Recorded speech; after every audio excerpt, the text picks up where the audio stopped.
Hello and welcome to GameSack. This time we're talking about PlayStation versus the Sega Saturn. Which is the better console, Dave? Hey, this is going to be an awesome episode. We've got so much quality in this episode, you're not going to believe it.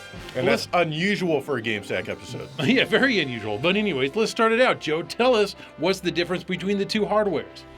Sony PlayStation versus the Sega Saturn. Which is the more powerful 32-bit system? So how do the PlayStation and Saturn compare to each other on the hardware level? Most people say that the Saturn is more powerful at 2D while the PlayStation is more powerful at 3D. Well, for CPU power, the PlayStation uses a 32-bit RISC processor running at a blazing 33.8 MHz. However, the Saturn uses not one but two Hitachi 32-bit RISC processors running at 28.6 MHz each. Most developers didn't use the second CPU in the Saturn very much as it was very difficult to optimize games to use both processors. Graphically, they both had the same amount of colors, over 16 million. The Saturn, however, had two video processors and they were both responsible for different things. And believe it or not, the Saturn can do 800,000 flat-shaded 32-pixel polygons per second, whereas the PlayStation can only do 500,000. The Saturn also has a much higher fill rate in both 8 and 15-bit colors. Even with shaders and texture mapping turned on, the Saturn still comes out ahead in polygon performance. And the Saturn has much higher maximum resolution as well. Many PlayStation games run at a resolution of 256 by 224. The Saturn can't even go that low. Technically, the Saturn can do 480p at a resolution of 704 by 480, which is even a higher resolution than the GameCube can do. Also, the Saturn has more video memory. You may have heard that the PlayStation uses triangle polygons, whereas the Saturn uses quads. This is true. Each Saturn quadrangle polygon is basically a sprite as the VDP-1 renders sprites and polygons in the same way. The Saturn sounds pretty damn impressive, doesn't it? But here's the thing. With the PlayStation, all of the effects and whatnot are much easier for the developer to enable. On the Saturn, the VDP-1 has issues with transparency, for instance, that the VDP-2 does not. The VDP-1 handled the sprites and the VDP-2 is usually only used for the background graphics. But it also had a bigger color palette than VDP-1 and built-in transparency, which most developers didn't take advantage of. If you like transparency and you want optimal results, you're going to have to flag each pixel for transparency and then send the frame buffer over to VDP-2, which then puts everything together. It was just much easier for the developer to flag something as an ugly mesh and be done with it. If you want to start adding light sourcing and other fancy features like that in 3D, it gets even more complicated. The Saturn's hardware was not developer-friendly at all, whereas the PlayStation was exactly the opposite. It was a breeze for developers to optimize their games for, even when handling 2D. As far as sound goes, the PlayStation has 24 sound channels, whereas the Saturn has 32. However, the PlayStation could decompress sound samples in real time via the hardware, whereas the Saturn could not. So that means developers had to shrink their sound samples into smaller file sizes. And that meant the Saturn version of games often had lower quality voices than the PlayStation version. Sony PlayStation versus Sega Saturn overall power! Winner! On paper, Sega Saturn! in practice, Sony PlayStation! the Saturn may seem a lot more impressive in the hardware department than the PlayStation, but sadly it rarely produced games that were as technically impressive. It didn't help much that Sega often kept the best programming libraries to themselves, leaving third-party developers to make really ugly games in comparison. Many developers didn't optimize their code for both CPUs and VDPs, making their games use only about half the overall potential of the console. It should also be noted that the Saturn's 3D capabilities were added at the last moment to compete with what Sega had heard about the upcoming PlayStation's 3D abilities. They didn't have much time to optimize the hardware as a result, and in the end this hurt the system. The PlayStation, on the other hand, was designed from the ground up to be what it is, and as a result, it's a much more well-rounded piece of hardware.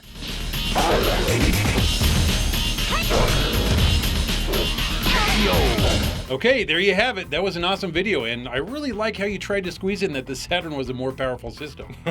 Well, it is on paper. On paper it is, but as we know well, the PlayStation is awesome. Developers liked it a lot more. But let's get down to the games, which is the true beef of the whole thing. Indeed. In fact, we've got lots of games to show you for the Saturn and the PlayStation to kind of give you an overall general taste of the libraries on each system. So let's go ahead with that. The Sony PlayStation versus the Sega Saturn. Which 32-bit console has the best game library?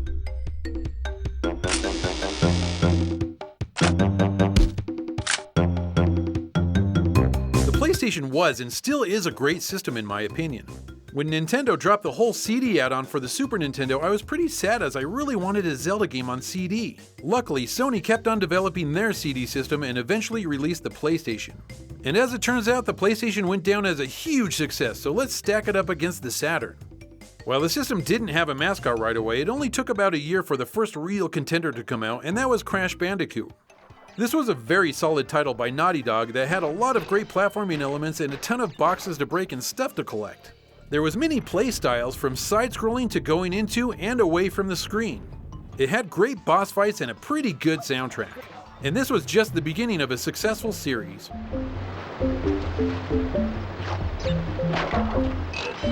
Speaking of platforming, another great entry into the genre is Tomba, or Tomba, because it has an exclamation point on it.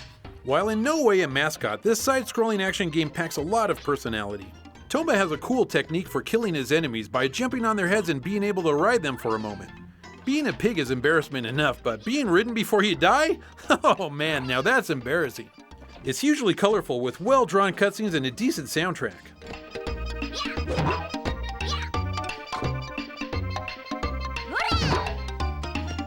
Not stopping there, we have Klonoa, the door to Phantom Mile. If you're a fan of the show, then you know I've really loved this game from the moment I first played it. It boasts some very fun 2.5D level design that was really fresh back in the day.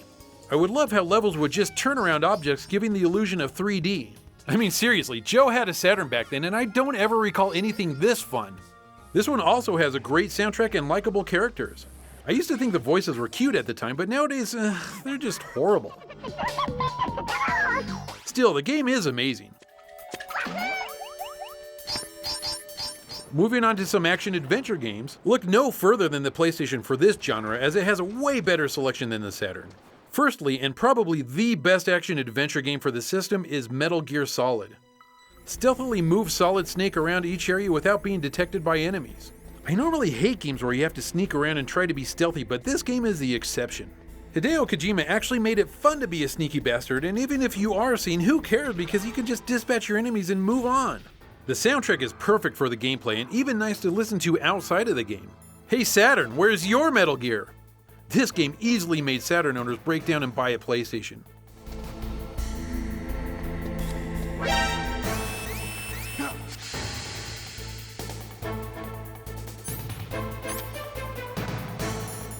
Besides that though, there's a few interesting games like Medieval here.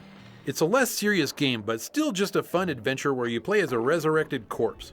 There's nothing ingenious about the gameplay here, but the story and the setting are what really draw you in. It's quite obvious that The Nightmare Before Christmas was an inspiration for a lot of level design, and as a fan, I'm fine with that. Oh, and the soundtrack fits the game perfectly.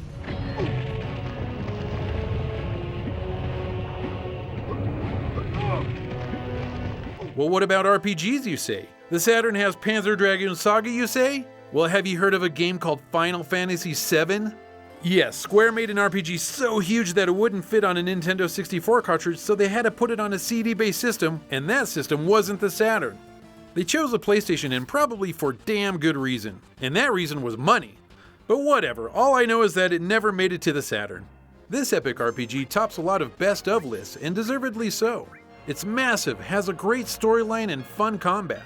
Plus, Nobuo Uematsu has created an amazing soundtrack that stands the test of time.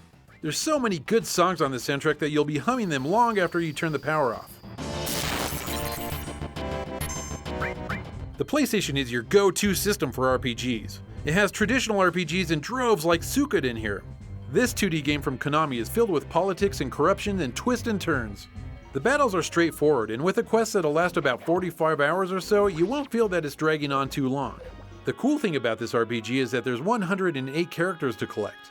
With that meaning you can easily customize your party to play the game any way you want. Plus, since they all have their own background stories, it adds a bit to the replayability. This one is great, and everyone tells us that Suikoden 2 is even better. Sorry if I mispronounced the name, but that's kinda how I get it. Suikoden.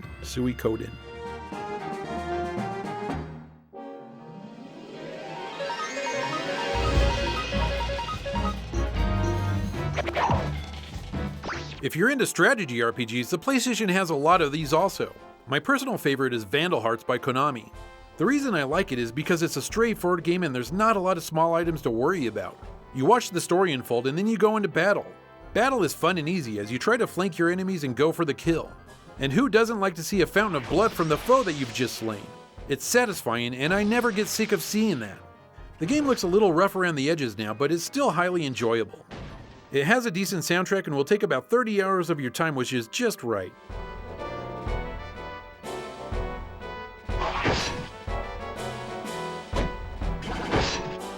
If you want more depth to your strategy RPGs, then look no further than Final Fantasy Tactics. You have the same playstyle here where you do battles on a 3D plane and try to flank your enemies. It goes much deeper in terms of character development and it has 19 different character classes with over 400 abilities. A lot of people like this stuff, but to me it's kind of a waste as you seem to spend more time on your character than battling, which is the fun part. Instead of turn-based battles, you have the charge timer. When this gauge is full, then you can attack. After that, you must wait for the gauge to fill up again. It's still very fun with all its depth, and it has a great soundtrack to boot. What about action RPGs? Yeah, the Saturn has a few good ones, but they don't have Alundra. Thanks to working designs, this game was brought over from Japan. Controlling Alundra feels similar to controlling Link from the Zelda series. You can pick up and throw objects, slash at bushes, and all that kind of stuff. The puzzles in this game are very enjoyable, and at times very hard to figure out, leaving you stumped for a while, but you know what, that's part of the fun. Graphically it's nothing special, but it's not ugly by any means, and I like that it's all hand-drawn. Definitely a good game if you're up for the challenge.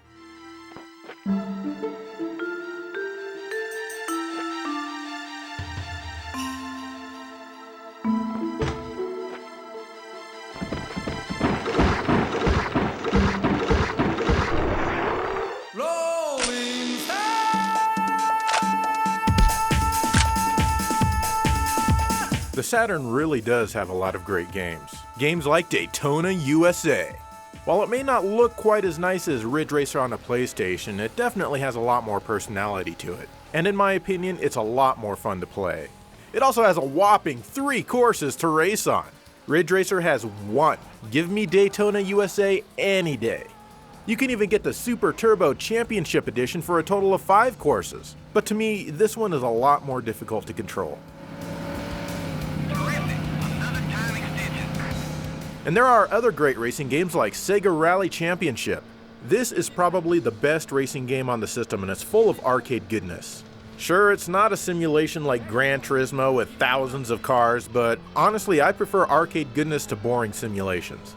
And this is a good one to show off how the Saturn doesn't have as big of a problem with warping polygons as the PlayStation does. Nor does it have that nasty full-screen dithering that so many PlayStation games suffer with. Everything is nice and clean and mostly unwarpy here. Very long easy right, baby. You want fighting games? The Saturn excels in both 2D and 3D fighting games. Capcom provided lots of great games like the Street Fighter Alpha series. These are always better played with the Saturn controller simply due to the arrangement of the attack buttons on the pad. I mean, come on, nobody wants to use shoulder buttons as your attacks in a fighting game. Using the Saturn pad means the attacks are right where you expect them to be and you can use your thumbs for everything. Not to mention the arcade perfection that these games bring. Though some people have been known to get a little pissy over the color of the super shadows. X-Men vs. Street Fighter is much better on the Saturn thanks to the 4 meg RAM expansion cartridge. Each player chooses 2 different characters for each match and can switch between them on the fly at any time. All of the animation for each character is here and there's no loading or pause when switching the characters. The PlayStation just can't do this, at all. All of the Capcom vs. games released on the Saturn got this treatment. It's truly an experience to behold on a 32-bit system.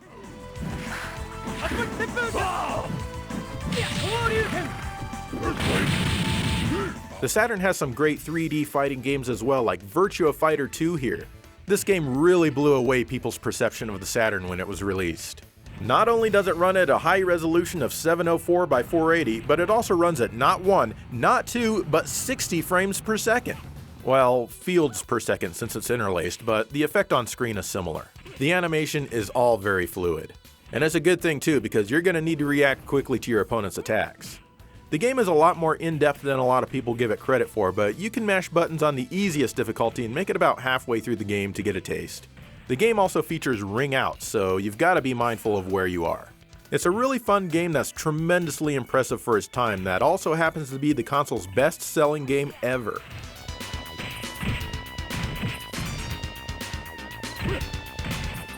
Fighting Vipers is also an interesting concept. You're in a small caged arena and you can knock the armor off of your opponent. It's kinda tough to do, but it's always fun to try. The characters here are much less serious than those from the Virtua Fighter universe. It's not a tremendously popular game, but that doesn't mean it's not enjoyable.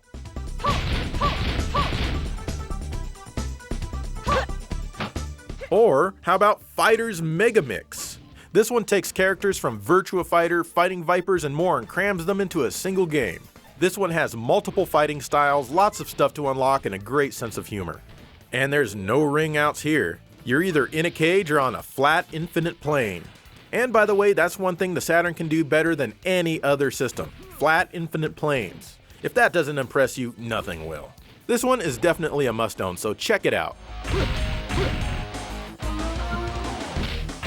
The Saturn also has Tecmo's Dead or Alive, the very first game in the series.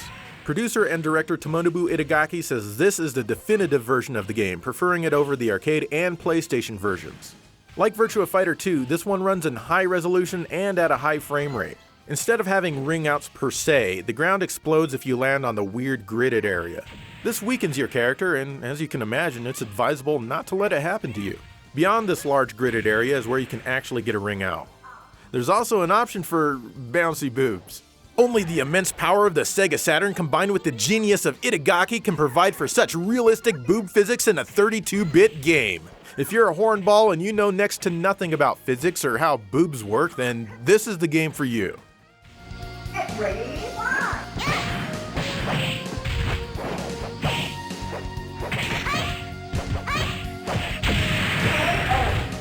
The Saturn is also known for 2D stuff, and it did it well. Like Metal Slug here. It's a far better conversion than the one on the PlayStation. Thanks to the amazing 1 meg RAM expansion cartridge, it doesn't need to pause and load more data in the middle of the stage. The Saturn always brings you the best arcade conversions, and arcade games are awesome. But there are other non-arcade games out there that are amazing, like Legend of Oasis. This is technically a prequel to Beyond Oasis on the Genesis, but it feels more like a reimagining. It's similar in style to overhead Zelda games where you infiltrate a dungeon to accomplish a task, earn new powers, and move on. Here, you gain the power of the elements to aid you in your quest, and that's in addition to new regular weapons. The artwork is beautiful and a nice upgrade from the 16-bit version. The music is done by Yuzo Koshiro, and it's one of his more ambient works. This is a good game to sink your time into. Or how about Guardian Heroes from Treasure? This crazy-ass beat-em-up lets you pick from a bunch of different fighters and unlock more as you battle the enemy through lots of different stages. As you play, you'll be able to choose how you want to proceed, and this will result in different endings. The fighting action is excellent, and playing as all of the different characters adds lots of replayability. The story can have some hectic battles, but imagine a 6-player brawl in battle mode if you have enough friends and controllers. This is a truly fantastic game, and guess what? You can't play it on the PlayStation. Speaking of multiplayer, how about Saturn Bomberman? Yes, that's actually what it's called, and as you can imagine, it's not on the PlayStation. It's a great game of Bomberman even in single-player mode with lots of different stages to battle through. But if you have enough multi-taps, controllers, and people, up to 10 players can play it at once. Look at that! I don't even know that many people. But imagine all of them in the same room with lots of screaming, shouting, and competition. Way better than any online game could be.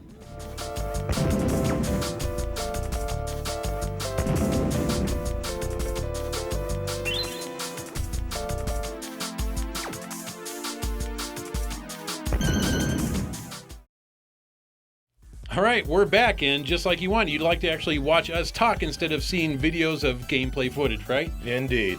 But it's interesting because there are tons of games for both systems, and a lot more for the PlayStation, actually. But we've still got some good comparisons to give you more of a taste. And Dave, let's get back to the PlayStation side of it. Yeah, don't go anywhere. We got a lot of awesome Dave, stuff. shut up. We got games to cover. But I'm still talking.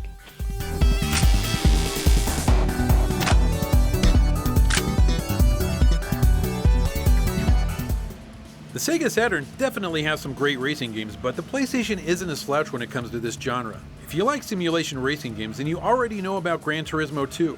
This is the pinnacle of simulation racing on the system, where you take driving tests to get a license and then you're off to race in a budget economy car. It won't take long though before you earn enough to upgrade into something decent, and that's when the fun starts. The audio is good, with the car's motors being all real recordings and a soundtrack with various popular artists from the day. This is as real as it gets, and in honesty it's a bit too real for me, as I like more arcade-style racing. Sega is the king of that, but thanks to Namco, the PlayStation had the Ridge Racer series. Here's Ridge Racer Type 4. This is the last and arguably the best entry on the system. It boasts 8 courses, and each of those has variations to them, which makes it seem like way more. It also has 45 car models, which have similarities to real car manufacturers' models, but are all just made-up styles. The racing in this game is fast, and power sliding is what defines the Ridge Racer series. The graphics are some of the best that you'll see, and the soundtrack is just as good.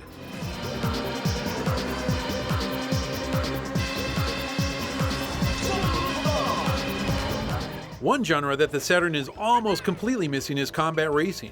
Be it karts or cars, this genre has many entries on the PlayStation, like Crash Team Racing for example. This is a mix of Mario Kart and Diddy Kong Racing. You have an overworld hub where you can only access a few races at first. As you win races, you earn keys to unlock new areas in the overworld.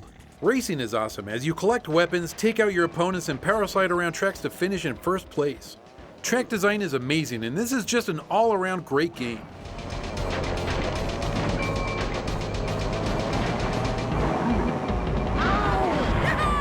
Another great game is Motor Toon Grand Prix.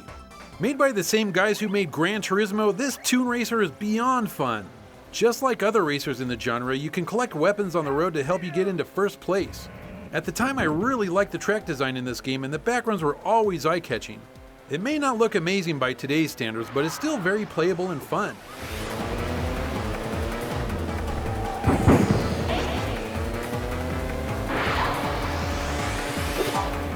If you're looking for something a bit more serious, then how about Twisted Metal? Now this really isn't a racing game, it's just a flat-out kill everything and try to survive game. There's 8 arenas that you can battle in, and they're pretty decent in size. There's many hazards and non-playable characters that are always getting in your way, but those things just make the game more fun. Each character has their own special weapon, so be on guard at all times, and the multiplayer is a good way to pass the time.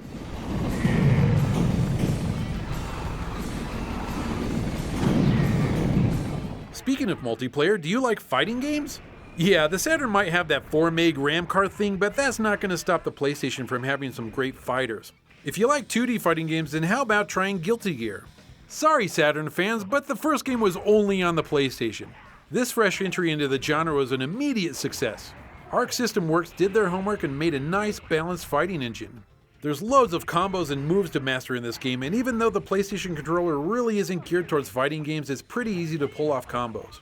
Probably the best part of the game is the soundtrack, which is pure heavy metal and is absolutely awesome. How about 3D fighting games like Tekken 3? The third installment is the best the system has and is a great game.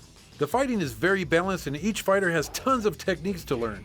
The game moves at a wicked fast 60 frames per second. The backgrounds are all colorful and still look pretty nice today, and the soundtrack is pretty damn good too. Let the Saturn have Virtua Fighter, this game just kills it!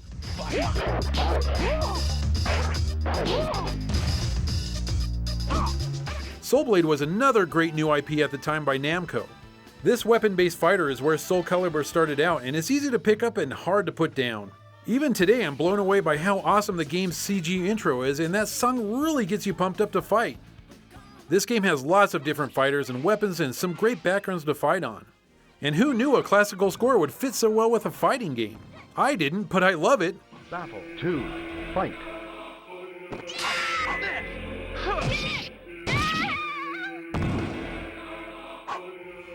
And lastly, let's take a look at a few shooters. The Saturn again is a powerhouse when it comes to this genre, but there's more than a few great games that they don't have. Firstly, let's look at Gradius Gaiden. Sadly, this game never made it out of Japan, which is a huge shame, so I had to import it. A lot of people don't like the power-up system in Gradius, but they really should look past that and give this game a try. This side-scrolling shooter is just amazing to look at. The graphics for each stage are very beautiful, and I've died many times soaking them in and not paying attention to enemy bullets. It's not a big deal though, as I have a blast playing this game. Gradius is also known for some amazing music, and this entry does not disappoint. The soundtrack just makes you want to keep playing.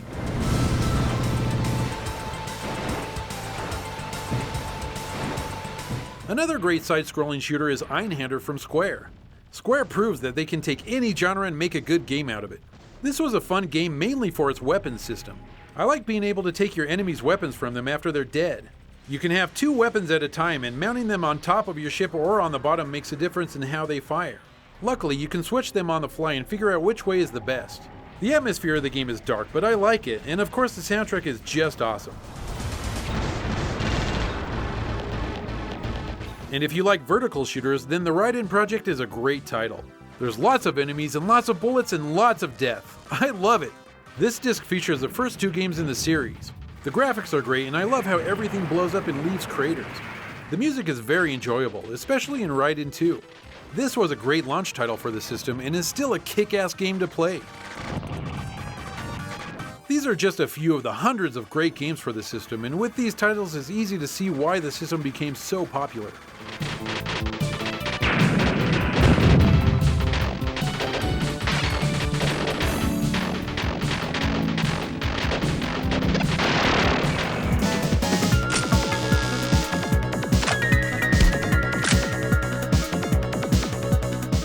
And back to the Saturn. It has even better 2D shooters like Galactic Attack.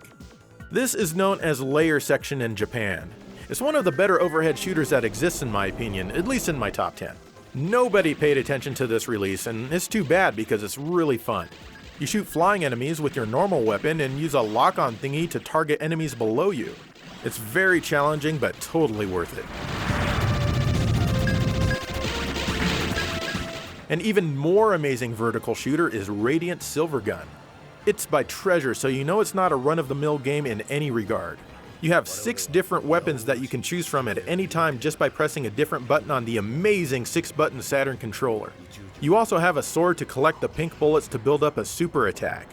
This one really showcases some amazing visuals, all running at 60 frames per second with very little slowdown. It's also a great use of 2D graphics combined with polygons.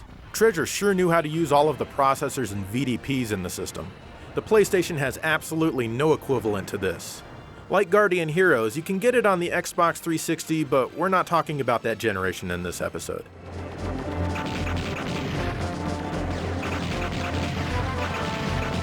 There's also plenty of other games on the system to check out as well, like Nights into Dreams. In this one, you're a girl or a boy who's having a dream about scoring and earning points, I guess. If you like being graded and stuff, then this is the game for you. Make your way around the looping course trying to grab as many blue thingies as possible to get the highest grade. Then you move on to the next section. This one uses the 3D controller. It's not really 3D, but it does have an analog stick and some analog triggers. And it works well for this game. I've never really been able to get into Nights, even though I've had it since it came out, but I'd be roasted alive if I didn't mention it here. Speaking of being roasted alive, there's also Burning Rangers. This late release is popular among fans of the system. Again, I've never really seen the appeal as I'm not generally a fan of Yuji Naka's stuff, but others seem to like it. Try it out to see if you do, though it's not very cheap right now. The graphics are extremely glitchy and unfinished, and the camera is horrible, so be aware of that before you buy. Sho, proceed through that door. The fire is spreading worse than I thought. Sho, be careful. How about the original Quake? This was ported over by the master programmers at Lobotomy, and they did an amazing job. This is basically a step up from the original Doom, and it's more or less the same type of game. I've never been very good at these, but it's still really fun. This one is especially tough as it can be kind of hard to aim at times, but it has the nice analog strafing with the shoulder triggers that no other system could do until the original Xbox came out.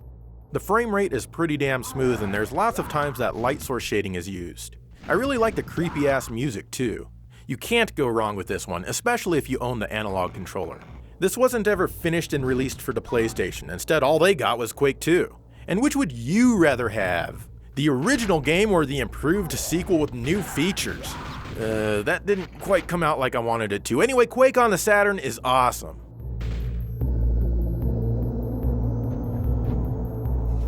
There's also steep slope sliders, which is exclusive to the Saturn. Most people like snowboarding games, and for the 32-bit era, this is a pretty good one. You get to do tricks and all of that kind of nonsense that I'm not very good at. There's lots of places to board here to go along with the funky 90s music. It's rare to hear anyone mention this one, so you might want to try it out if you like snowboarding games.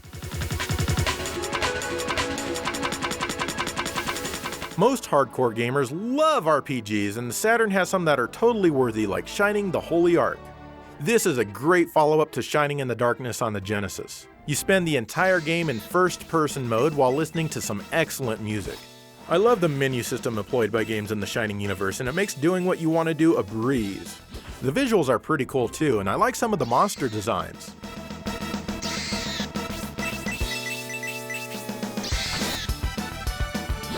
Panzer Dragoon Saga is another great RPG.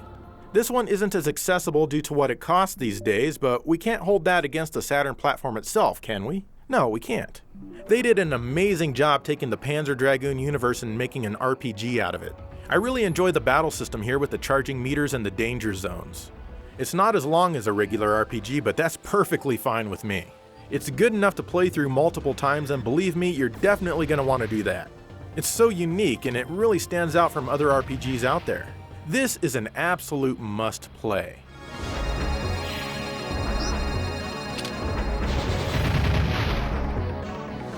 In fact, all of the Saturn Panzer Dragoon games are must-plays.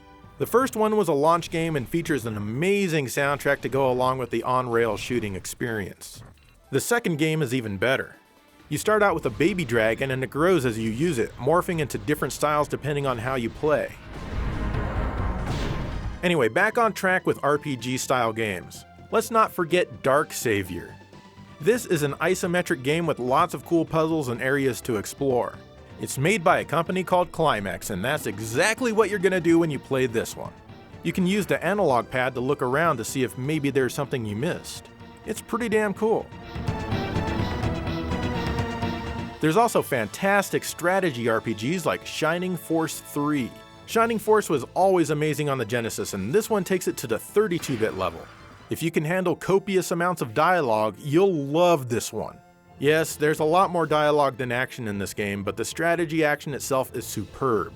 It's just too bad that Scenarios 2 and 3 never came over to the US.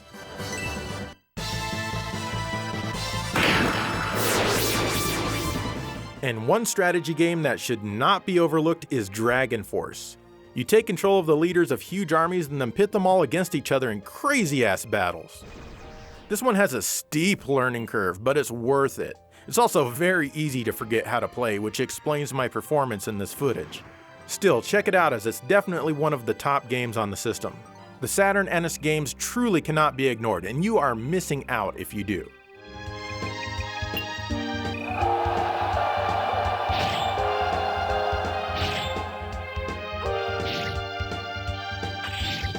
Sony PlayStation versus the Sega Saturn.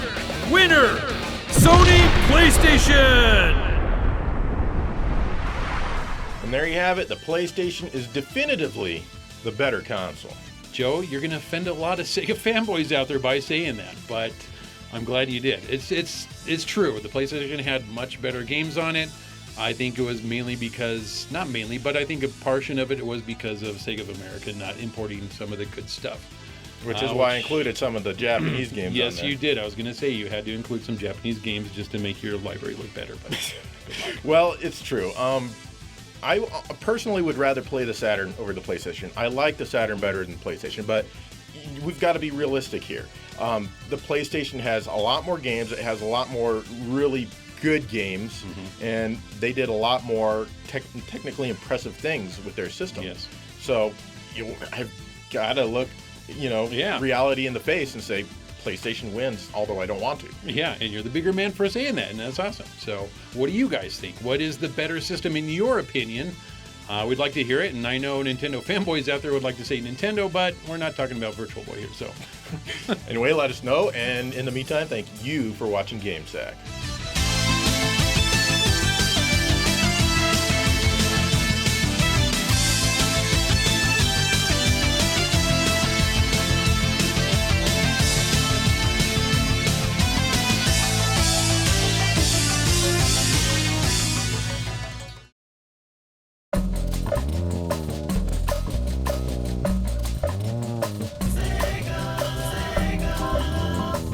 Hello? Hey, Dave. What's up, Joe? Hey, you want to play some 10-player Saturn Bomberman? 10-player Saturn Bomberman? You damn right I want to play. Oh, I'm coming. Here I come.